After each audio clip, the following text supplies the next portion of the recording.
نیا پاکستان انٹرنیشنل کے ناظرین السلام علیکم، میں ہوں محسن راجپوت۔ دوستو، آج کی ویڈیو بتائیں گے کہ کیسے وزیر اعظم عمران خان کے ایک چھکے نے مودی کے سب منصوبے اسٹیڈیم سے باہر پھینک دیے، کیسے سعودی ولی عہد محمد بن سلمان نے OIC کے حوالے سے دبنگ اعلان کر کے تمام کشمیریوں کے دل جیت لیے، کیسے پہلی بار ایرانی سپریم لیڈر نے نریندر مودی کو سریعام زمین پر پٹکا کر تمام سازشوں کا گلا گھونٹ دیا ہے، کیسے ترکی، پاکستان، ایران، انڈونیشیا، ملائیشیا، سعودی عرب کے بعد برطانیہ نے سعودی سرکار کے خلاف انتہائی خطرناک منصوبہ بنا لیا ہے۔ یہ بھی بتائیں گے کہ OIC کا اجلاس اس بار اسلام آباد میں ہوگا، جہاں بڑے بڑے فیصلے پاکستان کرے گا۔ ویڈیو کے آخر میں بتائیں گے کہ کیسے اقوام متحدہ نے بھارتی سپریم کورٹ کو کٹہرے میں کھڑا کر دیا ہے، کیا نریندر مودی کو عالمی عدالت میں پھانسی کی سزا ہو سکتی ہے۔ یہ بھی بتائیں گے کہ امریکہ، یورپ، چین، سعودی عرب، متحدہ عرب امارات اور فرانس نے بھارت کو کون سی بڑی وارننگ جاری کر دی ہے۔ سب سے پہلے نئے آنے والے دوست ہمارے چینل کو سبسکرائب کر لیں اور بیل آئیکن کو بھی دبا دیں، ویڈیو کو فیس بک اور واٹس ایپ گروپس میں شیئر بھی کر دیں۔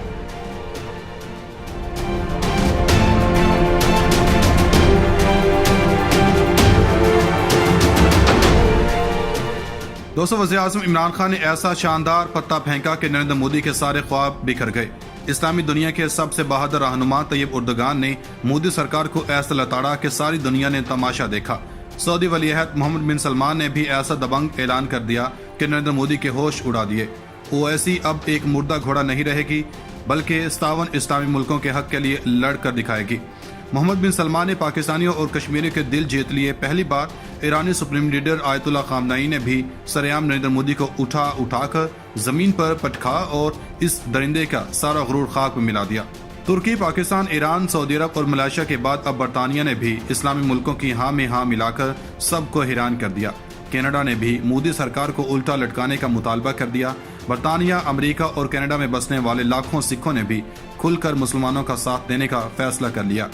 سعودی ولی عہد نے بھارت سے اربوں ڈالرز واپس کھینچے تو مودی بے ہوش ہو گیا۔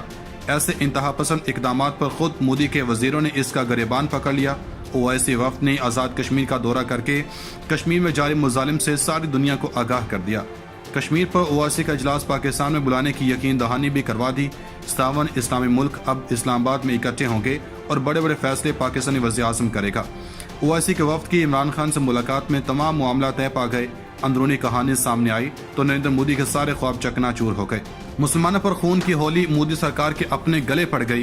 برطانیہ کے دبنگ اعلان نے مودی سرکار کو ساری دنیا میں ذلیل و رسوا کر دیا۔ کروڑوں ہندوؤں کو مودی سے بڑا دشمن کوئی اور نہیں مل سکتا۔ عالمی عدالت اور اقوام متحدہ جیسے ادارے بھی پوری طرح نیند سے جاگ گئے۔ اب نریندر مودی کا بچنا ناممکن ہو چکا ہے۔ اقوام متحدہ نے بھارتی سپریم کورٹ کو بھی کٹہرے میں کھڑا کر دیا ہے۔ اگر بکاؤ سپریم کورٹ نے اس بار بھی مودی کے خلاف ایکشن نہ لیا تو پھر معاملہ عالمی عدالت تک جائے گا، جہاں نریندر مودی کو پھانسی کی سزا کی اپیل بھی کی جا سکتی ہے۔ سینکڑوں نہتے مسلمانوں کے قاتل کی سزا یقیناً پھانسی کا تختہ ہی ہے۔ اقوام متحدہ بھارتی جارحیت کے خلاف مسلمانوں کی آواز بن گیا ہے۔ اب دیکھنا یہ ہے کہ اونٹ کس کروٹ بیٹھتا ہے۔ اس بار جیت نہتے انسانوں کی ہوتی ہے یا نظام پر قبضہ کرنے والے ایک درندے کی۔ دوستو، یہ بتانے سے پہلے کہ پاکستان میں موجود OIC کے خصوصی نمائندے نے عمران خان کو کون سا اہم پیغام دیا ہے اور اس وفد نے بارڈر کا دورہ کر کے کیسے نریندر مودی کے ظلم کی داستان نوٹ کر لی ہے، جس کو OIC کے خصوصی اجلاس میں پیش کیا جائے گا، جہاں نریندر مودی کے خلاف اسلامی ممالک بڑے بڑے فیصلے کریں گے اور یہ فیصلے اس بار اسلام آباد میں بیٹھ کر ہوں گے۔ مگر اس سے قبل آپ کو بتاتے چلیں کہ کیسے مودی سرکار کی انسانیت دشمنی پوری دنیا کے سامنے بے نقاب ہو چکی ہے۔ عالمی طاقتوں نے بھی مل کر مودی کو لگام ڈالنے کا فیصلہ کر لیا ہے۔ انسانی حقوق پر کسی بھی رعایت نہیں دی جائے گی۔ اقوام متحدہ سمیت تمام بڑے اداروں نے واضح پیغام دے دیا۔ سب سے پہلے قانونی راستہ اپناتے ہوئے بھارتی سپریم کورٹ سے رجوع کیا گیا۔ اقوام متحدہ کے منصوبے نے مودی کو بری طرح پھنسا دیا کہ اس کا بچنا ناممکن ہو گیا ہے۔ مودی سرکار کی انتہا پسند پالیسیوں نے بھارت کے درجنوں ٹکڑے کرنے کا راستہ صاف کر دیا ہے۔ کوئی اپنے ہی ملک کا اتنا دشمن بھی ہو سکتا ہے، دنیا نے ایک مرتبہ پھر نظارہ کر لیا ہے۔ جیسے بھارتی دارالحکومت میں سینکڑوں لوگوں کو مارا گیا اور ہزاروں گھروں کو جلایا گیا، سوشل میڈیا نے مودی کی ساری پول کھول دی۔ ایسی درندگی تو کسی نے بالی ووڈ کی فلموں میں بھی نہیں دیکھی۔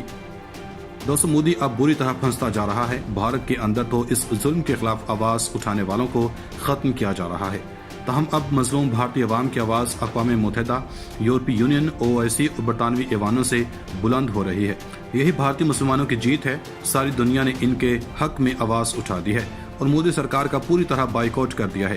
اقوام متحدہ کے انسانی حقوق کے ہائی کمشنر نے بھارتی سپریم کورٹ میں متنازع شہریت قانون کے خلاف درخواست دائر کر دی ہے۔ یہ اس بات کا منہ بولتا ثبوت ہے کہ مودی سرکار کے بھارت میں کیے جانے والے تشدد کے واقعات کی انتہائی کوشش کے بعد بھی عالمی سطح پر گونج سنائی دے رہی ہے۔ بھارت کی تمام سفارتی چالیں ناکام ہو گئی ہیں۔ اس درخواست کے دائر ہونے کے بعد مودی اور اس کے وزراء کی چیخیں نکل گئی ہیں۔ بھارت میں جاری مظالم بھارت کا اندرونی معاملہ نہیں بلکہ انسانی معاملہ ہے۔ اقوام متحدہ نے بھارت میں واضح کر دیا کہ بھارت میں انسانی حقوق کے سنگین خلاف ورزیاں ہو رہی ہیں۔ اقوام متحدہ نے بھارتی سپریم کورٹ سے انصاف نہ ملنے کی صورت میں عالمی عدالت انصاف سے رجوع کرنے کا فیصلہ کر رکھا ہے۔ اقوام متحدہ کے کمیشن کا کہنا ہے کہ یہ قانون اقوام متحدہ کے چارٹر سے متصادم ہے۔ اگر بھارت ایسا نہیں کرتا تو اس کی رکنیت کو معطل بھی کیا جا سکتا ہے۔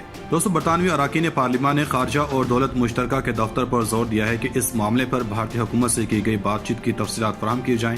سکھ اراکین پارلیمان تنمنجیت سنگھ دیشی اور پریت گل کور نے بھارتی فسادات پر بھارتی حکومت کو تنقید کا نشانہ بنایا۔ اسی دوران پارلیمنٹ میں ایف سی او کے نمائندوں سے فوری سوال پوچھتے ہوئے لیبر پارٹی کے رکن تنمنجیت سنگھ دیشی کا کہنا تھا کہ بھارتی دارالحکومت میں حالیہ دنوں میں ہونے والے فسادات نے دردناک یادیں تازہ کر دی ہیں۔ لیبر پارٹی کی رکن پارلیمان پریت گل کور نے بھی دریافت کیا کہ کیا وزیر بتا سکتے ہیں کہ اس بات کو یقینی بنانے کے لیے انہوں نے کیا اقدامات اٹھائے کہ بھارت میں تمام نسلی اور مذہبی اقلیتیں خود کو محفوظ اور ظلم و ستم سے آزاد تصور کریں۔ اس سے قبل ترک صدر رجب طیب اردوغان نے بھی بھارتی دارالحکومت میں فسادات میں مسلمانوں کے قتل عام پر تنقید کرتے ہوئے کہا ہے کہ بھارت ایسا ملک بن گیا ہے جہاں قتل عام ہو رہا ہے۔ انقرہ میں خطاب کرتے ہوئے ان کا کہنا تھا کہ بھارت اس وقت ایسا ملک بن گیا ہے جہاں قتل عام پھیل رہا ہے۔ کس کا قتل عام؟ مسلمانوں کا قتل عام کون کر رہا ہے؟ ہندو کر رہے ہیں۔ انہوں نے مسلمانوں پر حملہ کرنے والے گروہ پر الزام لگایا کہ انہوں نے نجی ٹیوشن میں پڑھنے والے بچوں پر لوہے کے راڈ سے حملے کیے تاکہ وہ انہیں قتل کر دیں۔ ان کا کہنا تھا کہ یہ لوگ عالمی امن کو کیسے ممکن بنائیں گے؟ یہ ناممکن ہے۔ ان کی بہت بڑی آبادی ہے جس کی وجہ سے جب یہ تقریریں کرتے ہیں تو کہتے ہیں کہ ہم مضبوط ہیں، تو ہم یہ مضبوطی نہیں ہے۔ دوستو، اسلامی تعاون تنظیم یا OIC کے نمائندہ خصوصی یوسف الدوبے کے سربراہی میں 6 رکنی وفد نے لائن آف کنٹرول پر چکوٹی سیکٹر کا دورہ کیا اور صورتحال کا جائزہ لیا۔ OIC کے وفد کو بھارت کی جانب سے کی جانے والی سیز فائر کے خلاف ورزیوں پر بریفنگ دی گئی۔ OIC کے وفد کو ان خلاف ورزیوں کی بابت بھی بتایا گیا جس میں بھارتی افواج اشتعال انگیزی کر کے بے گناہ اور معصوم شہریوں کو نشانہ بناتی ہے۔ OIC کے وفد نے پاک فوج کا شکریہ بھی ادا کیا۔ وزیر اعظم عمران خان سے بھی گزشتہ روز OIC کے نمائندہ خصوصی نے اپنے وفد کے ہمراہ ملاقات کی تھی جس میں مقبوضہ وادی کے متعلق تفصیلی بات چیت ہوئی تھی۔ عمران خان نے ہونے والی ملاقات میں OIC کے وفد کو بھارت میں ہندتوا نظریے اور مسلمانوں پر ڈھائے جانے والے مظالم سے آگاہ کیا تھا۔ انہوں نے اس بات پر زور دیا تھا کہ عالمی برادری مقبوضہ وادی اور بھارت میں ہونے والے مسلم کش کے خلاف اپنا کردار ادا کرے اور آواز اٹھائے۔ OIC کے خصوصی نمائندے نے اعلان کیا ہے کہ OIC کا وفد مقبوضہ وادی کا دورہ کر کے صورتحال کا جائزہ لے گا اور رپورٹ OIC کے اجلاس میں پیش کی جائے گی، جس کے بعد بڑے فیصلے متوقع ہیں۔ آخرکار 57 اسلامی ملکوں کی OIC نے مسلم امہ کے سب سے متنازع ایشو پر سر جوڑ کر اہم فیصلہ کرنے کا ارادہ ہی کر لیا ہے۔ وزیر اعظم عمران خان کی سفارتکاری اور شاندار حکمت عملی کے ثمرات نظر آنے لگے ہیں۔ عرب دنیا کی بے حسی کو ختم کرنے اور مسلمانوں کو ایک صف میں اکٹھا کرنے میں طیب اردوغان اور مہاتیر محمد کے بعد سب سے اہم کردار عمران خان کا ہے۔ دوستو، برطانوی حکومت بھارتی شہریت کے قانون کے خطرے میں خطرناک ممکنہ اثرات کو لے کر بھی گہری تشویش میں مبتلا ہے۔ بھارتی حکومت کے ہر انتہا پسندانہ اقدامات اور اقلیتوں کے تحفظ کے لیے ہم اپنی ہر ممکن کوشش کریں گے۔ بھارت اگر انہی اوچھے ہتھ کنڈوں پر قائم رہا تو وہ بہت جلد اس کے نتائج بھگتنے کے لیے تیار رہے۔ بھارتی وزیر اعظم مودی اپنی انتہا پسندانہ اور گھٹیا سوچ پر اور طرز عمل سے بھارت کو وقار دنیا کی نظروں میں گنوا چکا ہے۔ آج کے بھارت میں وہاں کے شہری محفوظ نہیں ہیں، دوسرے ممالک کے افراد وہاں جانے سے گریزاں ہیں۔ معیشت کو بری طرح سے دھچکا لگ چکا ہے۔ بھارت کے $35 ملین ڈوب چکے ہیں۔ مودی کے ان فسادات کے دوران 92 گھروں کو جلایا گیا، 57 دکانیں، 500 چھوٹی بڑی گاڑیاں، 6 ویئر ہاؤس، 2 سکولز، 4 فیکٹریاں اور 4 مذہبی مقامات کو بھی جلایا گیا۔ 3 ماہ سے جاری احتجاج کے دوران اب تک ہلاکتوں کی تعداد 80 ہو چکی ہے، جن میں سے صرف ایک ہفتے کے دوران 50 افراد ہلاک ہوئے اور اسی دوران BJP کے انتہا پسندوں نے مسلمانوں پر بدترین حملے کیے۔ ان کی درندگی کا یہ عالم ہے کہ انہوں نے مسلمانوں کے ساتھ ساتھ مساجد کو شہید کیا جبکہ درگاہ سمیت قبرستانوں کو نقصان پہنچایا۔ کنزرویٹو پارٹی کے MP باب بلیک مین کا کہنا تھا کہ مودی کے گھرونی پالیسیوں سے نہ صرف مسلمانوں اور دیگر اقلیتیں بلکہ ہندو بھی براہ راست متاثر ہیں۔ مرنے والے افراد میں ہندو بھی شامل ہیں۔ اس سے پہلے USCIRF کے ساتھ وہاں کے کئی صدارتی عہدے کے امیدوار اور MPs بھی دہلی میں ہونے والے انسانیت سوز واقعات پر تشویش کا اظہار کر چکے ہیں۔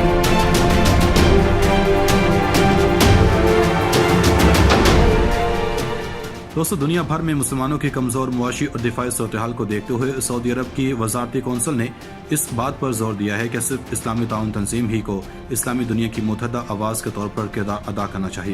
اسی حوالے سے شاہ سلمان بن عبدالعزیز کے زیر صدارت سعودی کابینہ کا اجلاس منعقد ہوا۔ شاہ سلمان نے مسلم ممالک کی بہتری کے لیے اویسی مشترکہ اسلامی لاہ عمل کے مضبوط بنانے کے لیے کوشش پر زور دیا۔ کابینہ نے اپنے بیان میں کہا کہ اسلامی تعاون تنظیم کے صدر دفاتر اور اس کے رکن ممالک کی میزبانی مملکت کے لیے ایک اعزاز ہے تاکہ اسلامی اقوام کے مفادات کے حصول کو یقینی بنایا جا سکے۔ اجلاس میں کابینہ نے سعودی عرب کے اس عزم کا اظہار کیا کہ مسلمانوں کی ترقی اور اقتصادی اصلاحات کے عمل کو جاری رکھا جائے۔ آخر میں تمام دوستوں سے ایک مرتبہ پھر گزارش ہے، ہمارے YouTube چینل کو سبسکرائب کر لیں اور ویڈیو کو دوستوں کے ساتھ فیس بک اور واٹس ایپ پر شیئر بھی کر لیں۔